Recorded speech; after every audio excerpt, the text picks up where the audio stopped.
구직 활동을 소극적으로 하다가 아예 안 하게 되고 그렇게 은둔이 시작된 거죠. 매일매일 하루의 시작부터 끝까지 좁은 공간에서 보내는 청년들이 있습니다.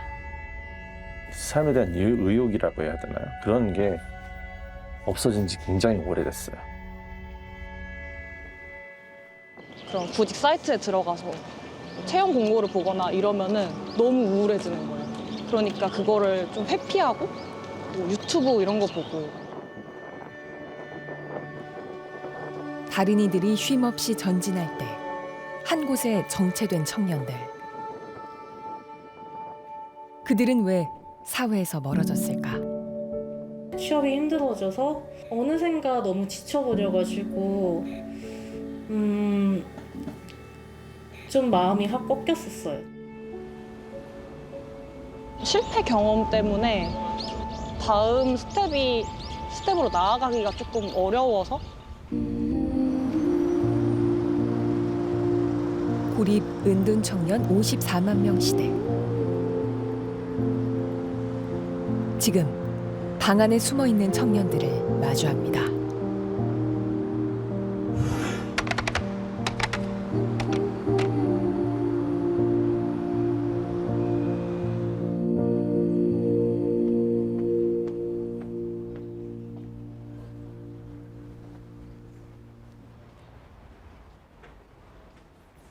경기도의 한 아파트.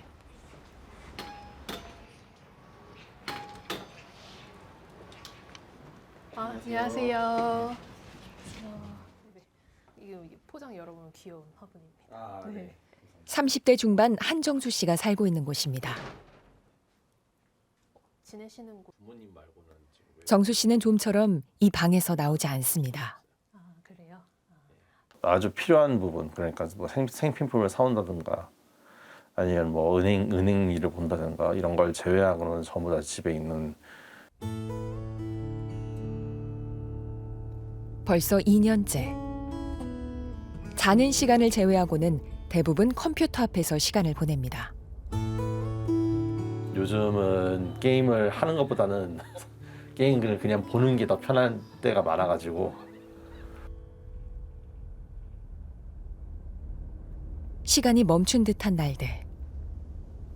몇 년 동안 시간이 지났다 이런 느낌을 감각이라고 해야 되나요? 이런 게 되게 좀 둔해요. 정수 씨는 왜 스스로를 가둔 걸까? 학교 폭력이랑 집단 떠돌림 이런 데 좀 시달렸어요.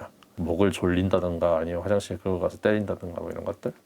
아무래도 그 학교 폭력이나 이런 걸 따돌림을 겪고 나니까 대인 관계가 굉장히 어려워졌죠. 어렵사리 용기를 내 취업도 해봤지만 경쟁적 분위기에서 늘 불안했고 회사를 나올 수밖에 없었다고 합니다. 남들만큼 해내지 못했다는 자책감은 그를 방 안 깊숙이 밀어넣었습니다. 한 애는 그런 게 있었거든요. 다 있을 수 있는 일인데 그걸 받아내는 제가 너무 힘든 거예요. 내가 할 수 있다는 자신감이나 이런 게 완전히 사라져버리고. 정수 씨처럼 제한된 공간에서 생활하며 사회적 교류가 단절된 청년을 고립 은둔 청년이라고 부릅니다.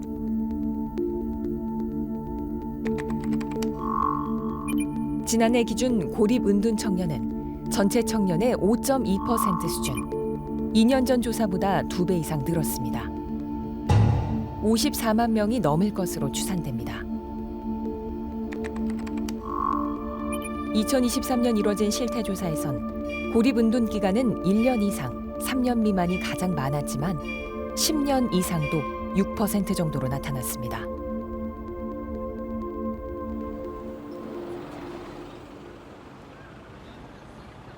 평일 낮 붐비는 거리에 홀로 멈춰선 한 청년이 있습니다. 4년째 고립 생활 중인 27살 최유리 씨입니다.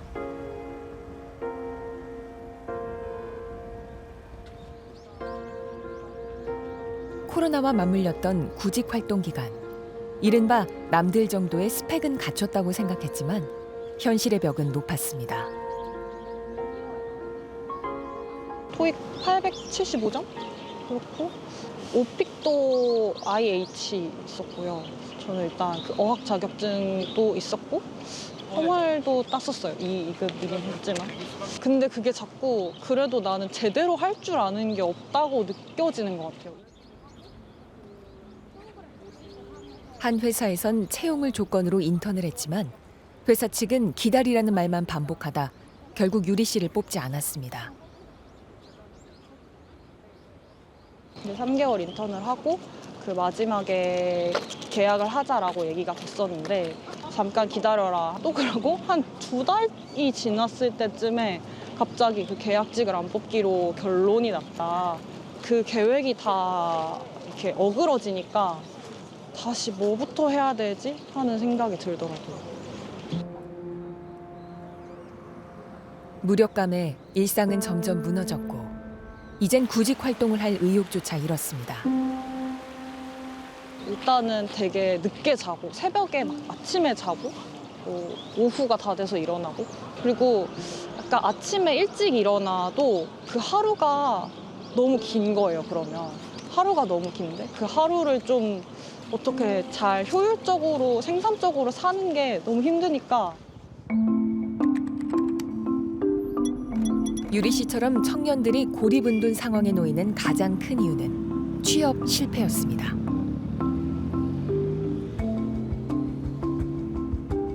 대기업과 중소기업 격차 등 노동시장 이중 구조가 심화하면서 한정된 양질의 일자리에서 밀려난 청년들이 세상과 담을 쌓는 겁니다.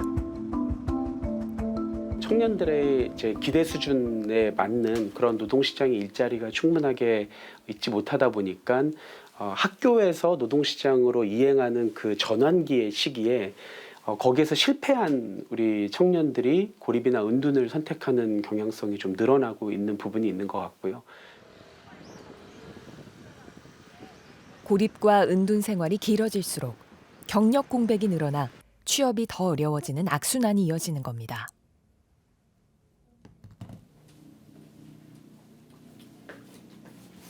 안녕하세요.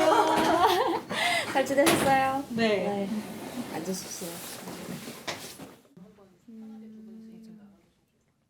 요즘 가장 큰 고민이라고 할 수 있는 것 중에서 뭔가 새로 시도하는데 자꾸 주저하게 되고 뭔가 망설이게 되고 이런 것들을 말씀해 주셨는데 그거는 왜 그럴까요? 제가 원하는 바를 얻은 적이 별로 없어요. 그러니까 좀 어차피 해도 결과가 좋지 않겠지라고 생각이 좀 많이 되더라고요. 그래가지고 좀 더 주저하게 되고 고민을 되게 많이 하는데 사실 그 고민도 답이 정해진 고민을 좀 되게 오래 하면서 갉아먹게 되는 것 같아요. 반복되는 좌절에 나아갈 힘마저 부족해졌습니다. 고립 청년이 고립되었다고 해서 사회적 동물이 아닌 게 아니에요. 본인들도 정말 불안하거든요. 방 안에 있으면서 너무 편안하게 있지 않아요. 이제 나이가 1년을 더 먹는데 돈을 안 벌어도 되나? 취업을 안 해도 되나? 뭐 이런 생각들을 하거든요. 그런데 말할 데가 없는 거예요.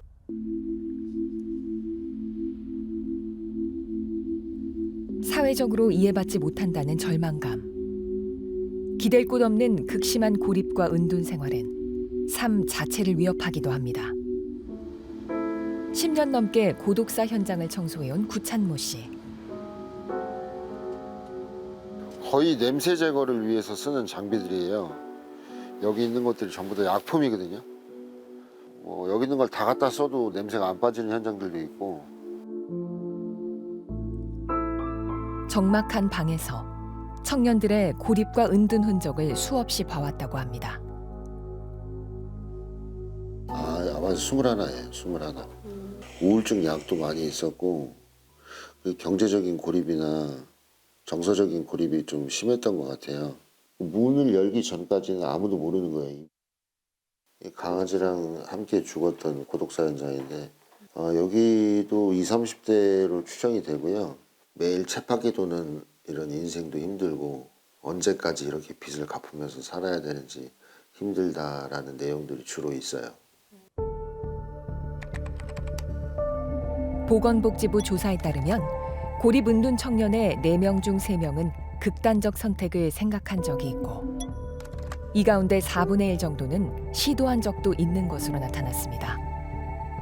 긍정적인 인간관계를 맺고 그걸 유지해 가는 게 우울증이나 그런 고립에서 회복을 해나가는 데도 굉장히 중요한 요인이 되는데 사실 그런 것들이 잘 이루어지지 않고 있는 상황에서는 이제 혼자 계속 부정적인 생각들을 머릿속에서 반복을 하거나 뭔가 계속 악순환을 도는 거죠.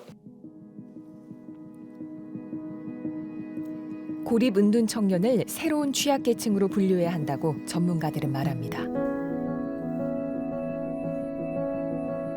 장기화된 저성장과 극심한 개인주의가 만든 사회구조적인 현상이라는 겁니다. 가족 혹은 평생 직장의 개념들이 과거와 달리 다른 이제 양상으로 변모해 가고 있고요. 그 과정에서 이제 초개인화되는 경험들을 저희가 또 공유하고 있는 것 같아요.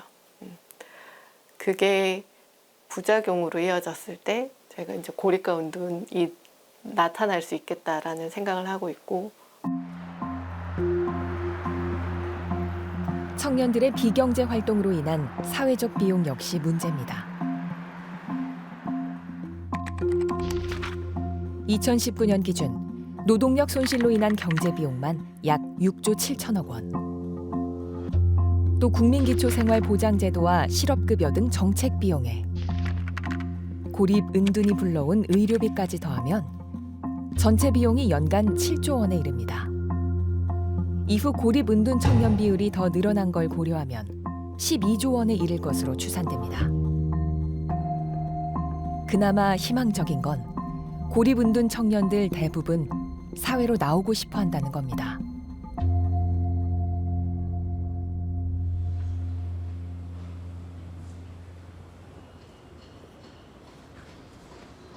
전국 최초로 설립된 고립 은둔 청년 전담 기관.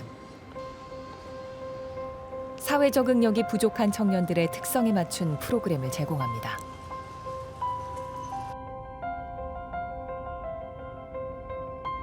원래 어렵지만 내가 반복해서 노력하면 조금씩 바뀔 거다라는 그런 마음을 가지시면 좋을 것 같습니다.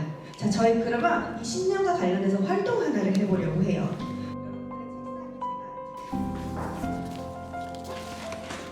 자신의 심리 상태와 문제점을 나타내는 카드를 골라 남들에게 드러내 보이는 활동. 커피 그림이 올라왔는데 일찍 자고 일찍 일어나려고 계획은 항상 세우지만 맨날 늦게 자고 늦게 일어나가지고 이게 약간 실패인 것 같아요.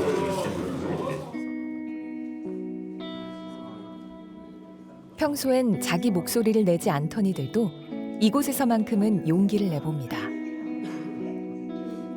참가자들 모두 서로의 사정을 이해하기에 가능한 일입니다.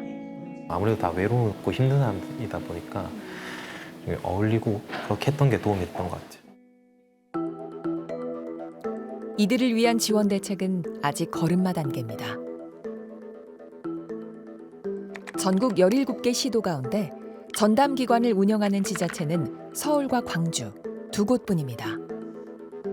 보건복지부가 시범 운영 중인 청년 미래센터도 4곳에만 설치됐습니다. 올해 초 고립 은둔 청년을 지원할 법적 근거가 마련돼 전담기관을 늘릴 수 있게 됐지만 맞춤형 프로그램 개발 등 과제가 많습니다. 마음을 다독거려주는 것만으로도 안 되지만 고용 프로그램만 가지고도 안 되고요. 굉장히 포괄적인 다양한 그 옵션들, 정책의 옵션들을 만들어 놓고 그 사람에 맞는 여러 가지의 복합적인 서비스들을 동시에 좀 제공할 수 있도록 만드는 그런 좀 정책적 접근이 필요한 것 같습니다.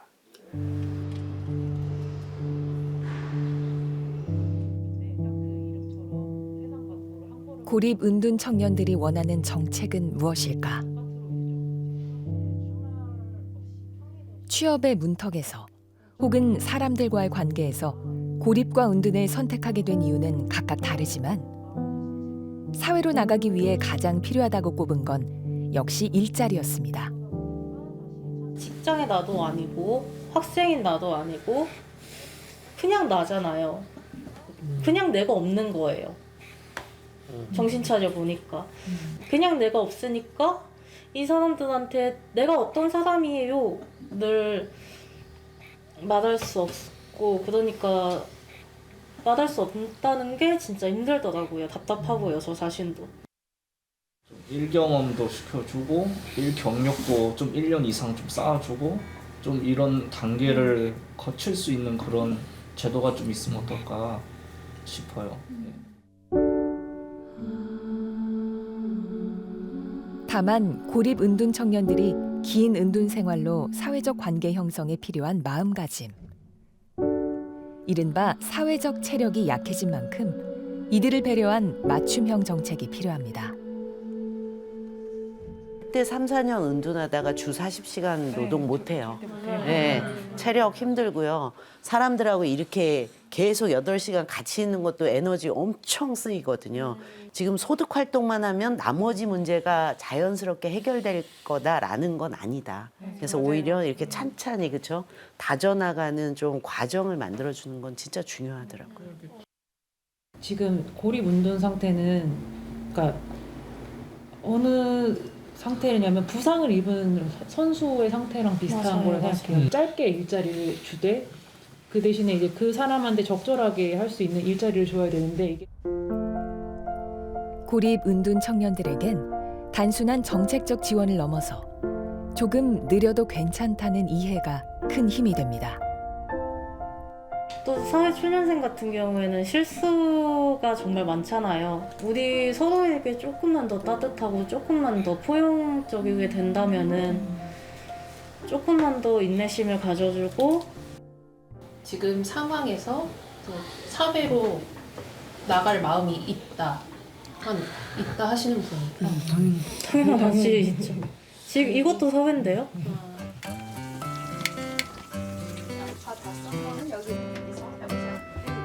함께 식사를 준비하는 시간.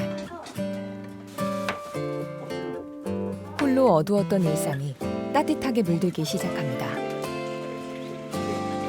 누가 이렇게 준비를 다 했네요. 오, 센스쟁이. 어떻게 썰는거예요? 양파를 깍둑썰기 하면 돼요. 깍둑썰기요? 오늘의 요리는 간장 닭볶음탕. 맛이 어떠세요? 좀 잘 되셨나요? 네, 청년들의 사랑이 담겨서 맛있게 된 것 같아요. 아, 진심인데?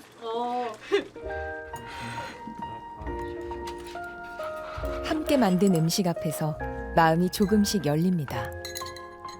맛있게 먹읍시다. 다들 같이 준비해 주셔서 고마워요. 감사합니다. 다른 분들 더 드세요. 아무래도 아니야. 6시쯤에 갈 때는 없어. 혼자 먹는 것보다 훨씬 6시쯤에 낫죠. 다 같이 먹을 수 있으니까. 6시쯤에 실수하기 시작하더라고.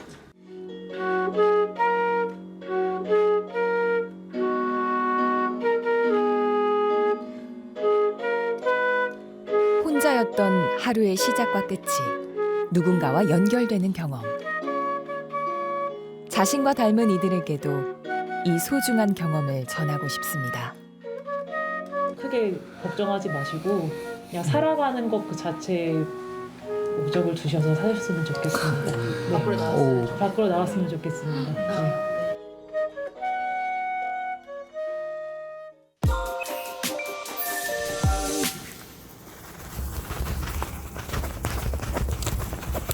덜덜 떨리는 다리.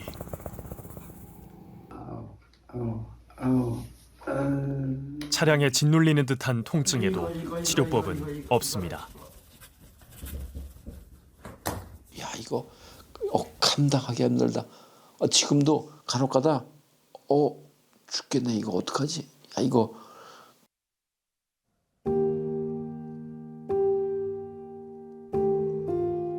암 재발 이후 극심한 통증을 호소하던 고 조순복 씨. 유일하게 외국인의 조력 존엄사를 허용하는 스위스행을 선택했습니다. 사람은 다 한 번 나면 가게 돼 있단다. 너무 슬퍼하지 말고 조금만 울어라.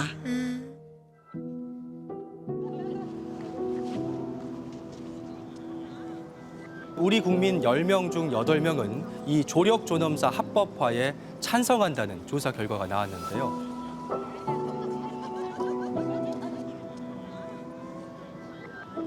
제가 자유롭게 제 삶의 질을 존중하고 이 인생이라는 이 여행을 잘 마치고 갈 것 같아요. 사람 한번 태어났으면은 끝에 뭐 저 세상으로 갈 때까지 다 최선을 다해서 한번 살아야 되잖아.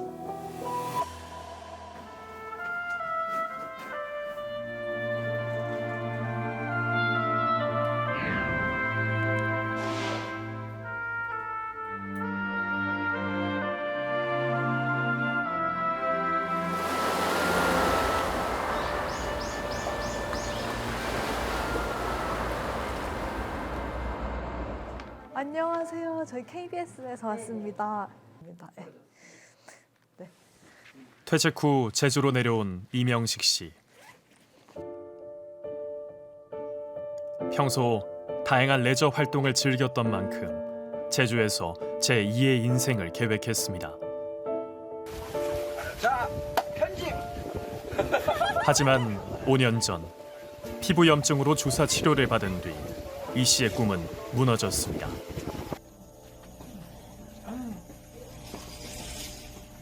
바이러스 감염으로 인한 척수염 진단을 받았지만 치료는 불가능했습니다.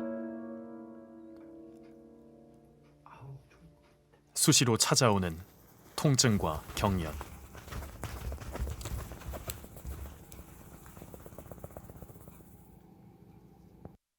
그 덤프 트럭에 깔려가지고 프레스하고 깔려갖고 화좀 겨우 이거 어떻게 막 발버둥 치는 막 그런 거예요.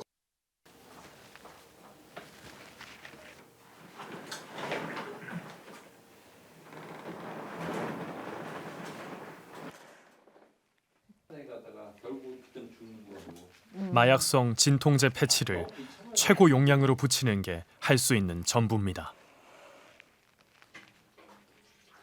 근데 세계적인 추세로 봤을 때 조력존엄사라는 것은 꼭 발에는 감각이 없어 온열팩에 저온 화상을 입었고 새끼 발가락과 뒤꿈치 일부를 절단해야 했습니다. 아니 뒤꿈치가 진짜 아예 없어져. 의사가 야 큰일 날 뻔했다고 잘못하면 발 뒤꿈치 뼈까지 다 잘라내야 된다고.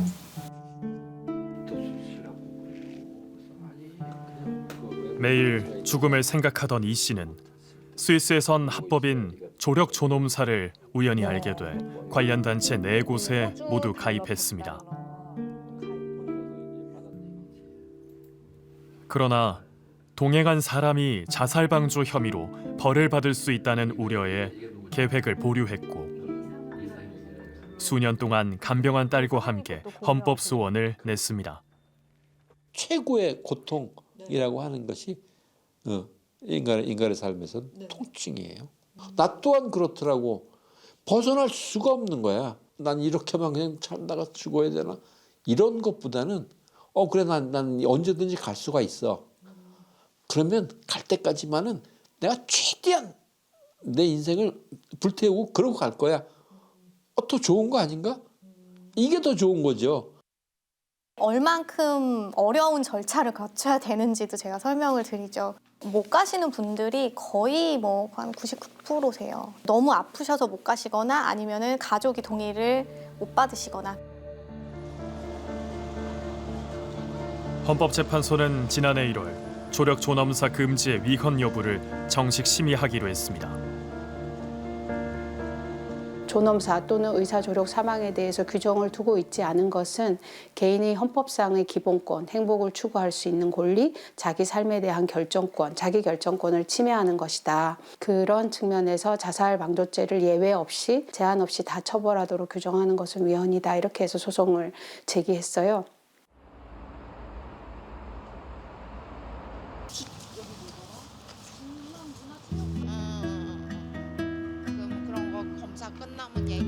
가족이 함께 오르던 길, 이제는 부녀가 찼습니다.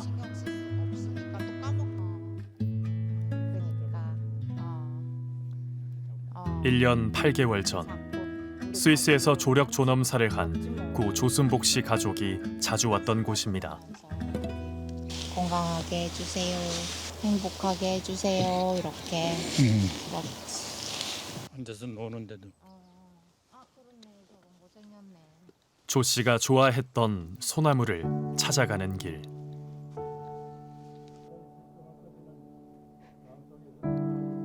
남편은 소나무를 붙잡고 그리운 아내에게 약속합니다. 마누라, 조순복, 순이야. 아직 내 마음속에는 아주 그대로 살아있으니까 그렇게 알고 나도 마감하면은 당신 있는 자리를 찾아가서 거기서 같이 또 합쳐질 거야. 그때까지는 내 입으로는 하늘나라를 갖다 얘기 안 할 거야.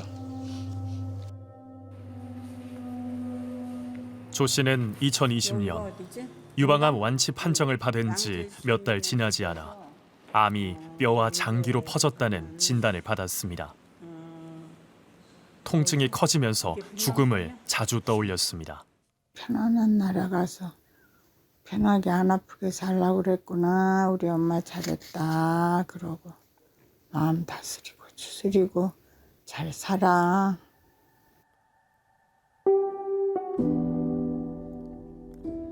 의사가 말한 기대여명 2년을 넘어 3년째 접어들었지만 극심한 통증을 더는 견딜 수 없었고 가족과 함께 스위스행을 결심했습니다. 엄마 생각 너무 지나치게 하지 말고 너의 일상은 똑같이 해.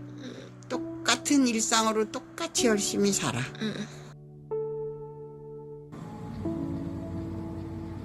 지금까지 스위스에서 조력 존엄사를 한 한국인은 확인된 것만 13명. 조력 존엄사를 돕는 단체에 가입한 한국인은 300명이 넘을 것으로 추정됩니다. 조 씨의 경우처럼 의사의 처방을 받아 환자 스스로 약물을 주입하거나 복용해 죽음에 이르는 것을 조력 존엄사라고 하고 환자의 결정에 따라 의사가 직접 약물 등으로 환자를 죽음에 이르게 하는 것을 적극적 안락사. 마지막으로 환자의 연명 치료를 중단하는 것을 소극적 안락사로 보는데 우리나라는 임종 과정 환자에게만 허용합니다. 조력 존엄사는 스위스와 오스트리아, 독일, 미국 일부 주에서 허용하고 있고 네덜란드와 벨기에, 스페인, 포르투갈, 캐나다, 호주 6개 주 등에선 적극적 안락사도 합법입니다.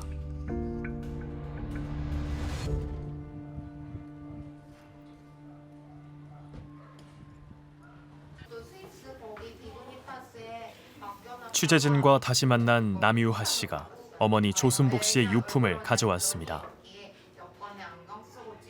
계속 쓰고 계시던 모자예요.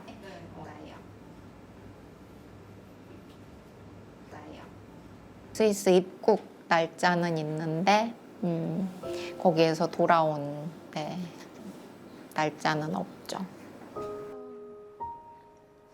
조력 존엄사 준비에만 석 달이 걸렸고 심사가 까다로웠다고 합니다.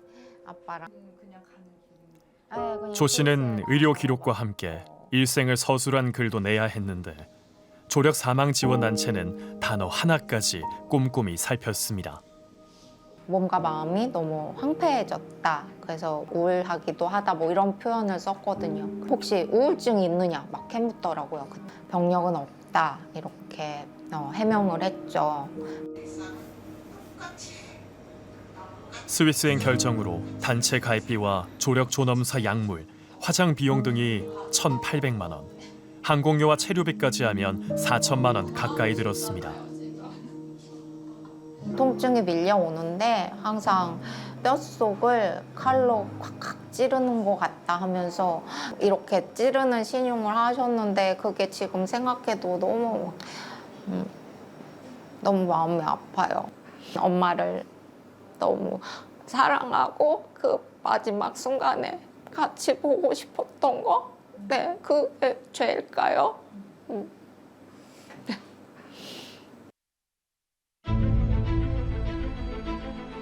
국내에서도 조력 전음사를 허용하자는 법안이 21대 국회에서 폐기됐다가 지난해 7월 다시 발의됐습니다. 법안에 따르면 연명의료 결정법에 근거한 말기 환자가 조력 전음사를 원할 경우 심사위원회를 거쳐야 하고 대상자로 결정돼도 한 달 뒤 다시 의사 표시를 해야 합니다. 사망을 도운 의사에게는 자살 방조죄가 적용되지 않습니다. 지난 임기 끝나기 전까지는 의료계와 일부 종교계에서 약간의 반발이 있었고 2단계라고 이해하시면 될 것 같습니다. 찬성하는 의사들, 반대하는 의사들, 또 기독교 단체, 또 불교 단체, 캐톨릭 단체 다 함께 또 토론도 서너 번 했지만 더 할 겁니다. 종교계에선 생명경시를 우려해 조력 존엄사를 반대하는 목소리가 여전히 큽니다. 의료계 안에서도 찬반이 첨예하게 갈립니다. 모든 말기 환자가 다 조력 존엄사를 해야 된다. 그건 아닌 거죠. 그걸 진정을 원하고 합리적이고 고통이 계속되는 경우에는 그 선택을 존중해주기 위해서 옵션으로 의사 조력 자살을 권했고 가족들도 경제적 상황으로 어려운 상황에 있을 때에 이런 사회적 압박감을 견디기가 쉽지 않을 겁니다. 보건복지 분야 국책연구기관은 최근 성인 10명 중 8명은 조력 존엄사 합법화에 찬성한다는 조사 결과를 담은 보고서를 냈습니다. 남녀노소 불문하고 동의율에 큰 차이가 없었고 응답자 중 무교는 86.6%, 종교에는 78.6%가 동의했습니다. 생명을 유지한다라는 것 말고의 의미가 없고 주변의 사람들에게도 너무 살아있는 것 자체가 폐가 되기 때문에 내가 감당할 만큼의 고통만 주시니까 이 존엄사도 내가 억지로 선택하면 안 되겠구나 그런 생각을 하게 됐어요 저는.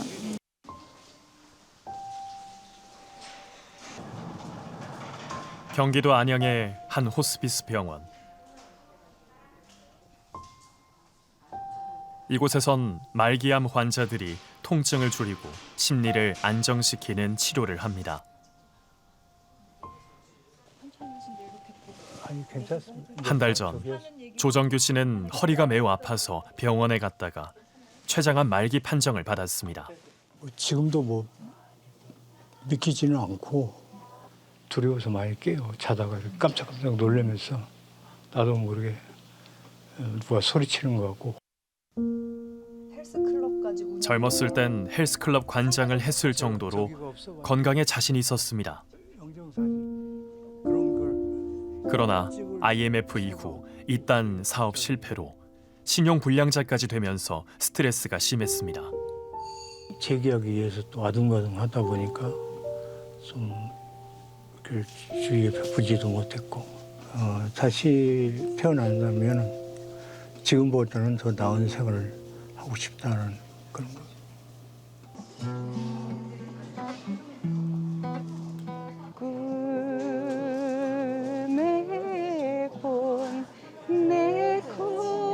병실 밖으로 노랫소리가 울려 퍼집니다.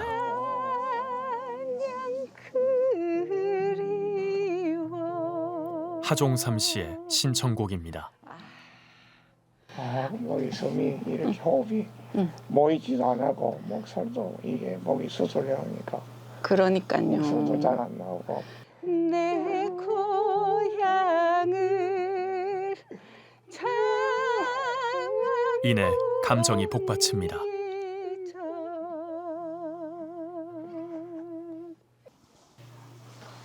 집사람이 고생을 많이 하고 있으니까 좀 빠른 무슨 일이 생겼으면 좋겠어요. 빠른 일이 미안하니까 뭐 산 사람이라도 빨리 편하게 좀 살아야지. 그다음에 뭐 동의원 5년 전 갑상선암 수술 이후 할 수 있는 항암 치료는 다 했지만 암은 폐와 간까지 전이됐습니다. 1년을 했어요. 가슴은 지금 여기 손만 살때기도 아픈데 그래도 뭐 5년 동안 좀 많이 버텼다고 생각합니다. 안녕하세요. 좀 어떠세요? 상도 없고요. 의사가 임종실에 있는 환자의 상태를 보고는 보호자를 찾습니다.